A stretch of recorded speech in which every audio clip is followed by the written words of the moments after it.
ہمارے گاہکوں کو، ہمارے سیٹ کو، ہمارے نوکر کو، ہمارے ملک کے ایک ایک بچے کو اور پورے عالم کے ایک ایک انسان کو ہم سے راحت پہنچے، کسی کو ہمارے سے تکلیف نہ پہنچے۔ اسی لیے اخلاق کا خلاصہ حضور صلی اللہ علیہ وسلم نے چند باتوں میں فرمایا ہے۔ آپ ارشاد فرماتے ہیں کہ جو تمہارے ساتھ برائی کرے اس کے ساتھ بھلائی کرو، جو تمہارے ساتھ برائی کرے اس کے ساتھ بھلائی کرو، جو تمہارے پر ظلم و زیادتی کرے اس کو معاف کرو، درگزر کرو۔ اس لیے کہ بدلہ لینا مشکل ہے اور معاف کرنا آسان ہے۔ کیا مشکل ہے؟ بدلہ مشکل ہے۔ ایک آدمی نے آپ کو تماچا مارا کہ بھئی وزن کر کے آپ تماچا اتنا مار سکتے ہیں؟ اگر آپ نے ذرا سا زور سے مارا تو آپ ظالم ہیں۔ اس لیے حضور صلی اللہ علیہ وسلم کے پاس میں ایک صحابی آئے کہ اللہ کے نبی میرے غلام ہیں، وہ میرے ساتھ خیانت کرتے ہیں، کام چور کی کرتے ہیں، میں ان کو سزائیں دیتا ہوں، تو میرا کچھ معاملہ ہوگا اوپر؟ فرمایا ہاں، تمہاری مار پیٹ کو ان کی خیانت کے ساتھ وزن کیا جائے گا۔ اگر تمہارے پاس میں مار پیٹ زیادہ ہوئی تو تمہاری پکڑ ہوگی۔ تو فرمایا جھگڑا میں اپنے آواز پالنا نہیں چاہتا، سب کو الگ چھوٹا رہا کر دیا، آزاد کر دیا۔ تو آج آپ ناپ کر کے مار نہیں سکتے۔ کسی نے سخت سست آپ کو کہہ دیا تو آپ ناپ کر کے سخت سست نہیں کہہ سکتے، غصے میں تھوڑی بھی زیادتی ہو جائے گی، آپ زیادتی کر لیں گے تو آپ کا شمار ظالمین میں ہوگا، اور اللہ ظالم کی حمایت نہیں کرتے، اللہ مظلوم کی حمایت کرتے ہیں۔ تو اس لیے بدلہ لینا مشکل ہے، معاف کرنا آسان ہے۔ اس لیے فرمایا جو تمہارے پاس ظلم و زیادتی کرے اس کو درگزر کرو، معاف کرو، لیٹ گو کرو۔ اس لیے کہ معافی کرنا اللہ کو پسند ہے، اللہ معافی کرنے والے ہیں، معاف کرنے والے ہیں، اللہ کی صفت ہے عفو، معاف کرنے والے، تو اللہ تعالیٰ معافی کو بھی پسند کرتے ہیں۔ جب آپس میں ہم ایک دوسرے کو معاف کریں گے تو اللہ بھی ہم کو معاف کر دیں گے۔ اس نے فرمایا جو ظلم و زیادتی کرے اس کو درگزر کرو، جو رشتہ داری کو توڑے اس کے ساتھ رشتہ داری کو جوڑو۔ اس لیے کہ صلہ رحمی کا مسئلہ بہت اہم ہے۔ قیامت کے دن صلہ رحمی اللہ سے کہے گی کہ اللہ جس نے مجھے جوڑا اپنی رحمت سے اس کو جوڑ دے، اور جس نے مجھے توڑا اپنی رحمت سے اس کو کاٹ دے۔ اس لیے رشتہ داریوں کو جوڑنا، رشتہ داریاں کبھی توڑنا نہیں چاہیے۔ رشتہ داریاں توڑنے سے بے برکتی زندگی میں آتی ہے، اور رشتہ داریوں کو نبھانے سے اللہ کی طرف سے عمر میں بھی، روزی میں بھی، صلاحیتوں میں بھی، ہر چیز میں اللہ کی طرف سے برکت آتی ہے۔ اس لیے فرمایا جو تمہارے ساتھ رشتہ داری کو توڑے اس کے ساتھ رشتہ داری کو جوڑو۔ فرمایا جو تمہیں کبھی چائے پانی کا نہ پوچھے اس کو کھلاؤ پلاؤ، جو تمہیں کبھی چائے پانی کا نہ پوچھے اس کو کھلاؤ پلاؤ۔ فرمایا یہ اولین اور آخرین کے اخلاق ہے۔ آپ فرماتے ہیں مجھے اللہ نے اس لیے بھیجا ہے کہ انسانوں کو اخلاق کی بلندیاں سکھاؤں، اس لیے کہ دنیا میں اخلاق نام کی کوئی چیز تھی ہی نہیں، اغراض پرستی کو ہی لوگ اخلاق سمجھتے تھے۔ تو آپ نے فرمایا میں دنیا میں اس لیے بھیجا گیا ہوں تاکہ انسانوں کو اخلاق کی بلندیاں سکھاؤں۔ آپ اندازہ لگائیں حضور پاک علیہ الصلوۃ والسلام جب فاتحانہ طور پر مکہ مکرمہ میں اپنے 10,000 صحابہ کے ساتھ داخل ہوئے ہیں تو آپ نے کسی سے بدلہ نہیں لیا۔ آپ نے بیت اللہ کی چوکھٹ پکڑ کر کے فرمایا یہ بتاؤ میں تمہارے ساتھ کیا معاملہ کروں گا؟ تو انہوں نے کہا اخن کریم و ابن اخن کریم۔ فرمایا آپ تو بھلے ہیں، بلوں کی اولاد ہیں، ہم آپ سے بھلائی کی امید کرتے ہیں۔ آپ نے فرمایا میں تمہارے ساتھ وہ معاملہ کروں گا جو میرے بھائی یوسف نبی نے اپنے بھائیوں کے ساتھ کیا تھا، جن بھائیوں نے کنویں میں ڈالا اور جن کے پر ساری مصیبتیں بھائیوں کی وجہ سے آئی۔ جب یہ بھوکے ان کے پاس پہنچے ہیں تو انہوں نے کہا لا تثریب علیکم اليوم، تمہارے پر کوئی لعن تان نہیں، اللہ تم کو معاف کر دے، ہم نے تم کو معاف کر دیا۔ آپ نے فرمایا انتم الطلقاء، جاؤ تم سارے کے سارے آزاد ہو۔ مکہ والے کہتے ہیں ہمیں ایسا لگ رہا تھا ہمیں اپنے قبروں سے اٹھے ہیں اور ہم کو نئی زندگی ملی ہے۔ آپ ایسے عظیم اخلاق کے ساتھ میں بھیجے گئے ہیں۔ تو فرمایا اولین اور آخرین کے اخلاق ان 4 بنیادوں کے اندر میں ہے۔ اس لیے اپنی اخلاقی زندگی کو ایسی اچھی بنانا کہ ساری انسانیت کا قلوب دین کی طرف متوجہ ہو جائے۔ صحابہ دنیا میں ایمان، اعمال اور اخلاق کے ساتھ پھرے ہیں، صحابہ دنیا میں ان 3 بنیادوں کے ساتھ پھرے ہیں، ایک ایمان کے ساتھ، ایک اعمال کے ساتھ اور ایک اخلاق کے ساتھ، جس سے پوری دنیا کے قلوب کو اسلام کی طرف متوجہ ہونے کا ذریعہ بنے۔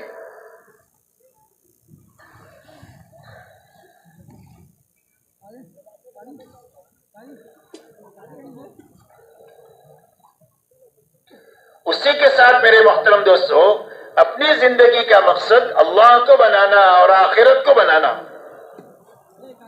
اللہ نے ہم کو ملک و مال کے لیے دنیا میں بھیجا ہی نہیں ہے، ہمارے دنیا میں آنے کا مقصد ملک و مال ہے ہی نہیں ہے، اور آپ نے اپنی امت کو ملک و مال کی بنیاد پر اٹھایا ہی نہیں ہے، بلکہ آپ نے پوری امت کو آخرت کی بنیاد پر اٹھایا ہے۔ انصار مدینہ حضور صلی اللہ علیہ وسلم کے پاس تشریف لائے اور آ کر یہ پوچھا، علی ما نبایعک یا رسول اللہ کے نبی، ہم آپ سے کس چیز پر بیعت کریں؟ یعنی ہم آپ کا دامن تھامیں گے تو ہم کو کیا کرنا پڑے گا؟ یہ معنی ہے بیعت کے۔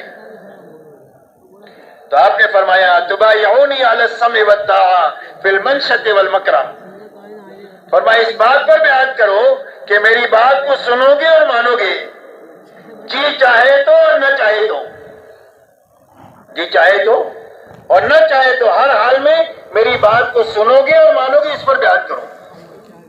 وَالنَّفْقَ فِي الْعُسْرِ وَالْيُسْرِ، تنگی میں اور فراخی میں ہر حال میں اللہ کے دین کے لیے خرچ کرو گے، اس پر بیعت کرو۔ وَعَلَى الْأَمْرِ بِالْمَعْرُوفِ وَالنَّهْيِ عَنِ الْمُنْكَرِ، اس بات پر بیعت کرو کہ بھلائی کو دنیا میں پھیلانے کی محنت کرو گے اور برائیوں کو مٹانے کی محنت کرو گے، اس پر بیعت کرو۔ وَعَلَىٰ أَن تَقُولُوا فِي اللَّهِ حَقٌّ لَا تَخَافُوا فِي اللَّهِ لَوْمَةَ لَائِمٍ، اور اس بات پر بیعت کرو کہ ہر حال میں حق بات کہو گے، حق طریقے سے، اور کسی کی ملامت سے ڈرو گی نہیں، کسی مداہنت سے اور مروت سے سارے کام برباد ہوتے ہیں۔ اس لیے فرمایا حق بات کو حق طریقے سے کہنا اور کسی کی ملامت سے ڈرنا نہیں، فرمایا اس پر بیعت کرو۔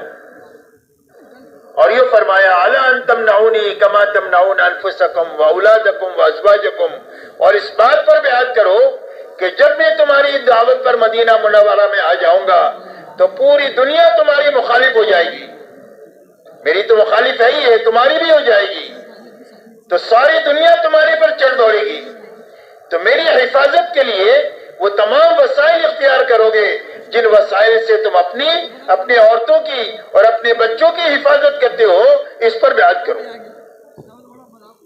تو انصار نے یہ کہا کہ اللہ کے نبی، آپ کی یہ شرائط جو بیعت کے ہیں اگر ہم پورا کر دیں تو ہم کو ملے گا کیا؟ آپ نے فرمایا، وَلَكُمُ الْجَنَّةُ، اگر یہ شرائط تم پوری کر دو گے تو اللہ اس پر تم کو جنت دیں گے۔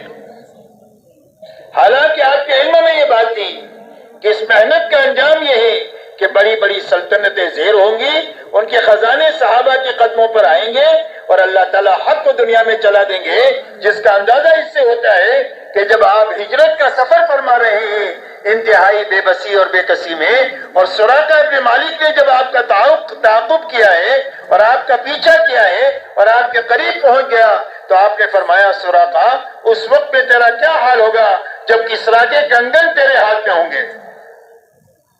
ایسی بے بسی بے کسی میں آپ کسریٰ کے کنگن کی بشارت دے رہے ہیں۔ آپ کے علم میں یہ بات تھی کہ یہ بات ہونی ہے اور یہ ہو کر کے رہے گی، لیکن آپ نے صحابہ کو ملک و مال کی بنیاد پر نہیں اٹھایا، بلکہ یہ فرمایا، وَلَكُمُ الْجَنَّةُ، اللہ اس کے بدلے میں تمہیں جنت دے گی۔ اور یقین رکھو کہ جس کی جنت بنے گی اس کی دنیا ضرور بنے گی، اس لیے کہ دنیا آخرت کا سایہ ہے۔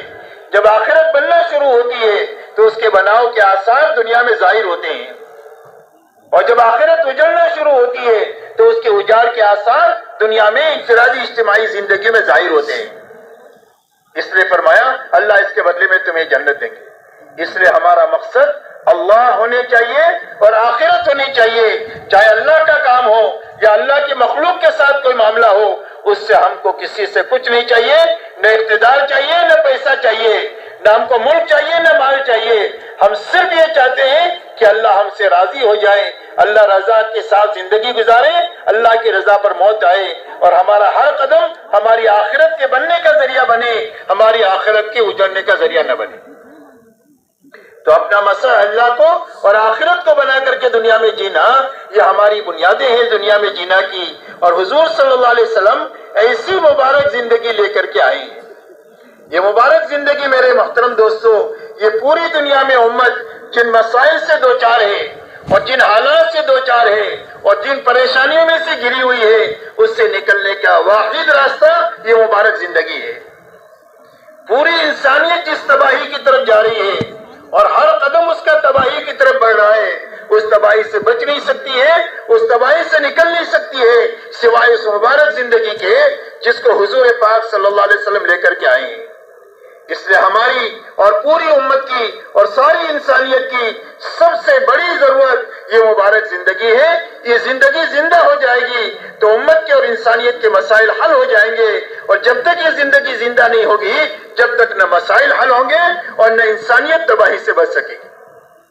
اس لیے میرے دوستو اب یہ زندگی ہماری بنے اور امت بھی زندہ ہو اور امت کے راستے سے انسانیت کے اندر میں زندہ ہو، اس کا ایک ہی راستہ ہے، اور وہ راستہ اپنی محنت کو صحیح کرنا ہے۔ اس لیے کہ ہمارا المیہ یہ نہیں ہے کہ ہم کو دین معلوم نہیں ہے، ہمارا المیہ معلومات کی کمی کا نہیں ہے، اور ہمارا المیہ وسائل کی کمی کا نہیں ہے۔ وسائل بہت ہے، دینی وسائل، ایسی معلومات بہت ہے، لیکن اندر میں فرائض پر کھڑا ہونے کی اور حرام سے بچنے کی طاقت نہیں ہے۔ دین کے تقاضوں پر کھڑا ہونے کے لیے جس ایمان اور یقین کی ضرورت ہے اس میں کمی ہے۔ تو جب تک یہ کمی دور نہیں ہو جائے گی جب تک یہ زندگی زندہ نہیں ہوگی۔ تو اب یہ زندگی میں یہ قوت کے پیدا ہونے کا کیا راستہ؟ میرے دوستو، قوت کے پیدا ہونے کا ایک ہی راستہ ہے کہ اپنی محنت کو صحیح کرنا۔ اللہ تعالیٰ نے دنیا کو محنت کی جگہ بنایا ہے، دین ہو دنیا ہو، ہر چیز کو اللہ نے محنت کے ساتھ جوڑا ہے۔ لقد خلقنا الانسان فی کبد، ہم نے انسان کو محنت پہ پیدا کیا ہے۔ تو دنیا کے لیے بھی آپ کو محنت کرنا ہے اور دین کے لیے بھی محنت کرنا ہے، اور ہر لائن کی محنت ہوتی ہے، اس محنت کے نتائج ہوتے ہیں۔ ایک آدمی زمین پر محنت کرے کانٹے دار درخت کے اگانے کی، کہ وہ اس سے پھلوں کی امید ہو سکتی ہے کہ اس میں سے پھل نکلیں گے؟ تو آپ کا کیا خیال ہے ایک آدمی کی تمام تر محنت مخلوق پر لگے اور خالق سے محبت ہو، خالق کی عظمت دل میں آئے اور خالق سے زندگی کے بننے کا یقین آئے کہ وہ یہ ممکن ہے؟ ایک آدمی کی تمام تر محنت اور طاقت مال پر لگے اور اعمال کی عظمت آئے، اعمال سے زندگی کے بننے کا یقین آئے، اعمال سے محبت اور لگاؤ پیدا ہو کہ وہ یہ ممکن ہے؟ ایک آدمی کی تمام تر طاقت اور توانائی دنیا پر لگے اور آخرت کا شوق پیدا ہو، آخرت کا فکر پیدا ہو، اللہ سے ملنے کا اور ملاقات کا شوق پیدا ہو کہ وہ یہ ممکن ہے؟ یہ ممکن نہیں۔ جب تک محنت کا رخ صحیح نہیں ہوگا جب تک زندگی کا رخ صحیح نہیں ہوگا۔ اسی لیے حضور پاک علیہ الصلوۃ والسلام نے اس امت کو بنانے کے لیے سب سے پہلے محنت کا رخ صحیح کیا۔ تو محنت کا صحیح رخ کیا ہے؟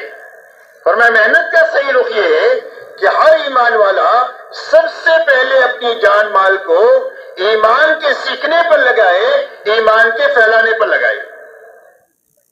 سب سے پہلی لگانے کی جگہ کیا ہے؟ دعوت اللہ، کہ سب سے پہلے اپنا یقین سیکھنے کے لیے اور امت میں یقین کو زندہ کرنے کے لیے اپنی جان اور مال اور صلاحیت کو لگانا، اور اتنا لگانا جتنا کہ دعوت کا تقاضا ہے۔ کہ بھائی کتنا لگانا؟ بولو، جتنا دعوت کا تقاضا ہے۔ ہم اپنے گھر کاروبار میں کتنا لگتے ہیں؟ کہ بھائی گھر کاروبار میں کتنا لگتے ہیں؟ جتنا گھر کاروبار کا تقاضا ہوتا ہے اتنا لگتے ہیں۔ تو سارے تقاضے پورے ہو رہے، اس لیے کہ اتنا لگتے ہیں جتنا تقاضا ہے۔ تو ایسا ہی دعوت کا جو تقاضا جس نوعیت کا بھی ہو، اس تقاضے پر اپنی جان اور مال کو اتنا لگانا جتنا دعوت کا تقاضا ہے۔ یہ سب سے پہلا مصرف ہے لگانے کا۔ کہ ایمان خود سیکھ بھی رہے ہو اور ایمان سکھا بھی رہے ہو, یقین سکھا بھی رہے ہو. اس لیے کہ دعوت اللہ کا راستہ ایسا ہے جیسا کہ تجارت ہوتی ہے. تجارت میں دو کام ایک ساتھ ہوتے ہیں, افادہ اور استفادہ. آدمی خود فائدہ اٹھاتا ہے, جیب میں کمائی لے کر شام کو گھر جاتا ہے, اور صبح سے شام تک جتنے لوگ خریدتے ہیں وہ سارے دکان سے نفع اٹھاتے ہیں, فائدہ پہنچاتا بھی ہے, فائدہ حاصل بھی کرتا ہے. ایسا ہی دعوت اللہ کا راستہ ایسا ہے کہ بیعت وقت میں فرد بنے گا اور بیعت وقت میں عالم بنے گا. اس لیے سب سے پہلے اپنی جان مال کو دعوت پر اتنی لگانا جتنا دعوت کا تقاضا ہے, کہ بھئی سارا مجمع اس کے لیے تیار ہے. دوسرا میرے دوستوں لگانے کی جگہ یہ ہے کہ ہر ایمان والا اپنی جان مال کو عبادت پر لگائے. دیکھو بھائی, ہم سے پہلے معاہدہ ہوا ہے آپ کا کہ بات پوری ہوگی اس کے بعد اٹھیں گے, کہ بھائی بعد میں اٹھیں گے انشاءاللہ. اللہ یہ کہ کوئی معذور ہو تو اس کے لیے کوئی حکم نہیں, وہ جا سکتا ہے. معذور ہے بیچارہ, ڈائبٹیز ہے, پیشاب کی ضرورت ہے, وہ جا سکتا ہے. باقی اپنا کھانا پینا ہے, بھوک ہے, اس کو دبا کر کے بیٹھے. انشاءاللہ یہ مجالس ہماری زندگی کو بدلنے کا ذریعہ بنے گی اور ہمارے اللہ کے یہاں قبول کرانے کا ذریعہ بنے گی. یہ طے کرو کہ انشاءاللہ 3 دن ایسے اچھے گزارنے ہیں کہ اللہ ہم سب کو قبول فرما لے.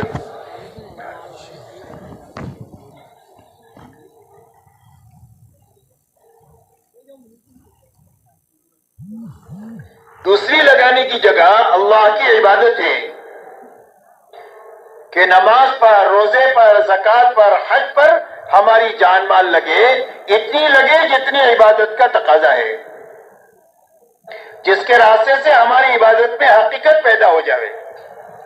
ہماری نماز زندگیوں کو نکھار دے, روزہ ہمارے اندر تقویٰ پیدا کر دے, زکوٰۃ ہمارے بخل کو ختم کر دے, حج ہماری زندگی کو اطاعت پر لے آوے.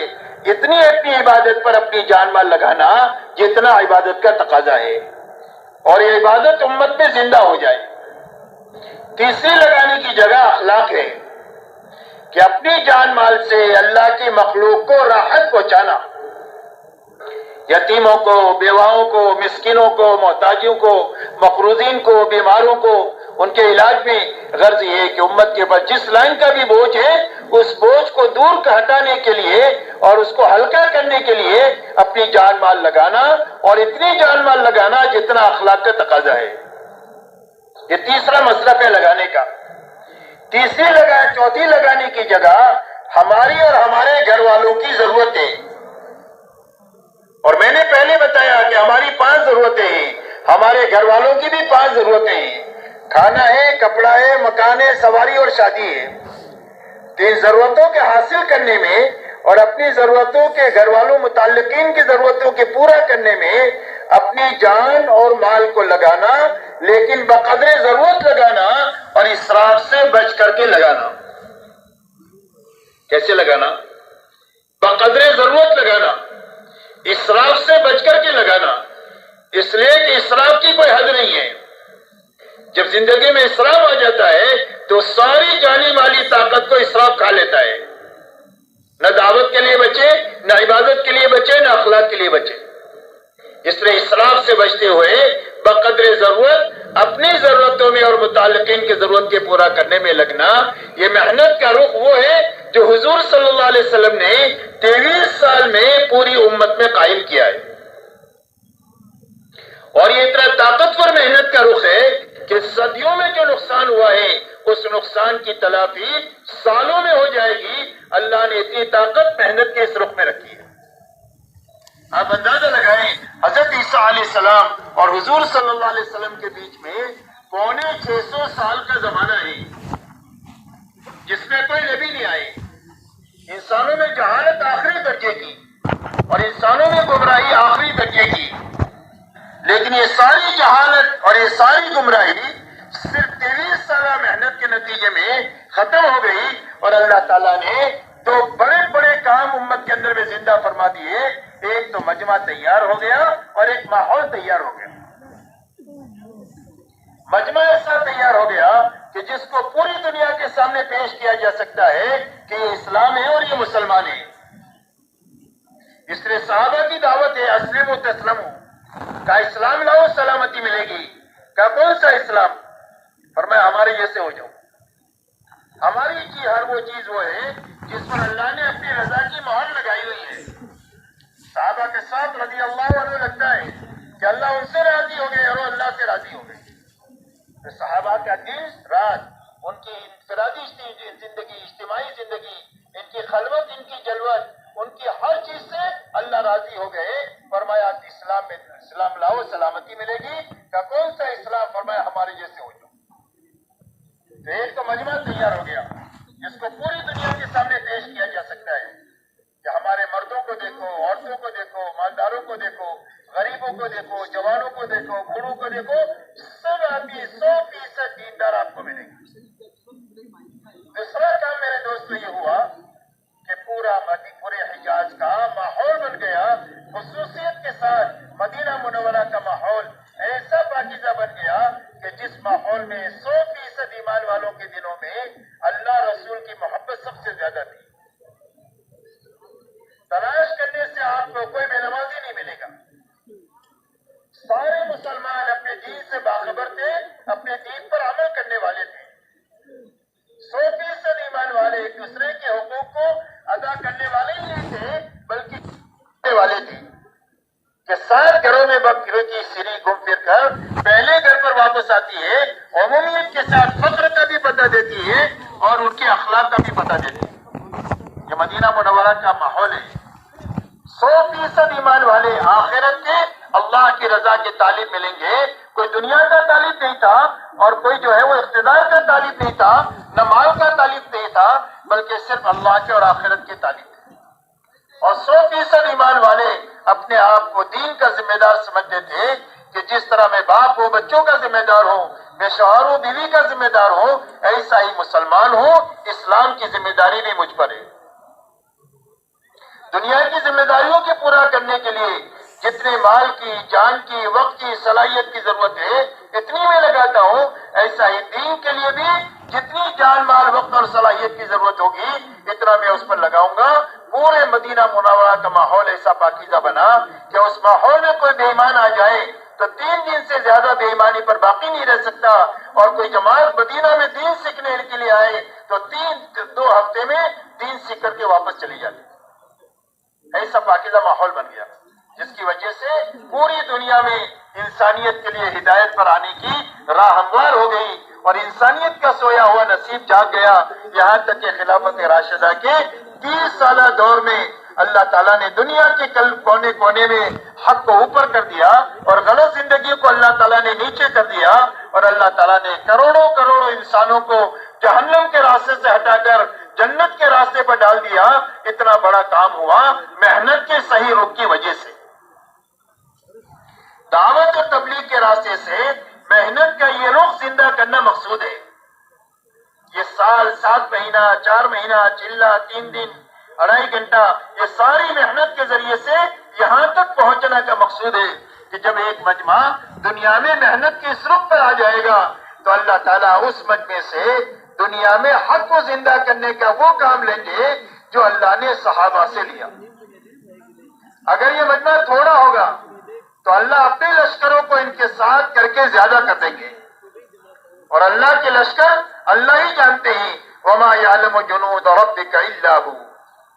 تیرے رب کے لشکر کتنے ہیں تیرا رب ہی جانتا ہے کہ مدد کریں گے کہ تو اس راستے سے کریں گے اور پکڑ کریں گے تو کس راستے سے کریں گے. مدد کے لامحدود اسباب ہے اور پکڑنے کے بھی لامحدود اسباب ہے. تو اگر یہ تھوڑے ہیں تو اللہ اپنے لشکروں کو ان کے ساتھ کر کے ان کو زیادہ کر دیں گے اور اگر یہ کمزور ہوں گے تو اللہ اپنے قوت ان کے ساتھ کر کے ان کو قوی بنا دیں گے. یزدکم قوۃ الی قوتکم. قرآن میں اللہ فرماتے ہیں کہ ہم اپنی قوت تمہاری قوت سے ملا کر کے تمہاری قوت کو بڑھا دیں گے. ان کا مال بیکار نہیں کر سکتی ہے جب اللہ تعالیٰ ان کے ساتھ میں ہو جائیں گے اور اللہ تعالیٰ ان کے سارے مسائل کو اس راستے سے حل کریں گے جب محنت کا یہ صحیح رخ قائم ہو جائے. آپ اندازہ لگاؤ 23 سالہ کام جب شروع ہوا ہے تو اس وقت میں کیا حالات ہیں. گمراہی کس درجے کی؟ گمراہی اس درجے کی کہ بیت اللہ میں 360 بت رکھے ہوئے ہیں. تو دنیا کا حال کیا ہوگا؟ یہ گمراہی کا حال دنیا میں یہ تھا.